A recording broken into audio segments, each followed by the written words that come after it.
Champions লিগে বার্সেলোনার হয়ে মার্কাস রাশফোর্ডের এন্ট্রি গ্র্যান্ড হলেও দিন শেষে তাকে ফিরে যেতে হবে রেড ডেভিলদের শিবিরে। বার্সার হয়ে একেবারে থেকে যাওয়ার অনেক গুঞ্জন শোনা গেলেও শক্তপোক্ত তেমন কোনো কারণ নেই থাকার। আর ইচ্ছে থাকলেও কি কাতালানরা রাখতে পারবে রাশফোর্ডকে? মার্কেটে একটা কথা অনেকটাই প্রচলিত, ম্যান ইউনাইটেড ছাড়লে প্লেয়ারদের সুসময় শুরু হয়। মার্কাস রাশফোর্ডের ক্ষেত্রেও তাই হয়েছে। লোনে খেলতে পাঠিয়ে এখন সে কাতালানদের ভরসার নাম হয়ে উঠেছে। গেল ম্যাচে লামিন ইয়ামাল না থাকায় তার জোড়া গোল তার প্রমাণ। বার্সা ফ্যানরা এই ইংলিশ ফরওয়ার্ডকে তাদের হয়ে কতদিন মাঠে দেখতে পারবেন সে প্রশ্ন থেকেই যায়। লোনের মেয়াদ শেষ হবে 2026-এর জুনে। এরপর কি হবে? ফিরে যেতে হবে ওল্ড ট্রাফোর্ডে। প্রশ্ন আসতে পারে বার্সেলোনা তাকে কিনে রাখতেও তো পারে, কিন্তু এমন হওয়াটাও অনেকটা অবাস্তব হয়ে দাঁড়িয়েছে। লম্বা সময় ধরে আর্থিক সংকটে ভুগছে বার্সেলোনা।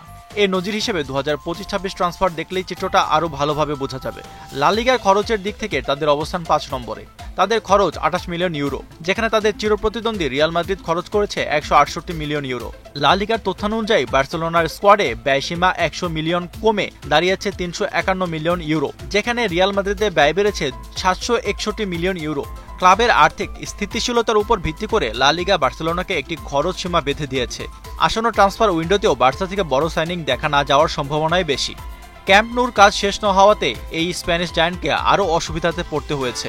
অলিম্পিক লুইস কোম্পানিস স্টেডিয়ামের মতো ছোট স্টেডিয়ামে খেলায় তাদের ইনকাম কমেছে অনেকটাই। টিকিট বিক্রি, স্পন্সরশিপ ও ম্যাচ ডের ইনকামে লেগেছে বড় ধাক্কা। এত কিছুর পর এখন রাশফোর্ডকে কিনে নিজেদের ঋণের বোঝা আর হয়তো বাড়াতে চাইবে না ক্লাবটি। বার্সা ফ্যানবেসদের কাছে এই ইংলিশ ফরওয়ার্ডের ম্যাজিক তাই সীমিত সময়ের জন্য বলা চলে। আশফাকুর রহমান, সিয়াম, 71।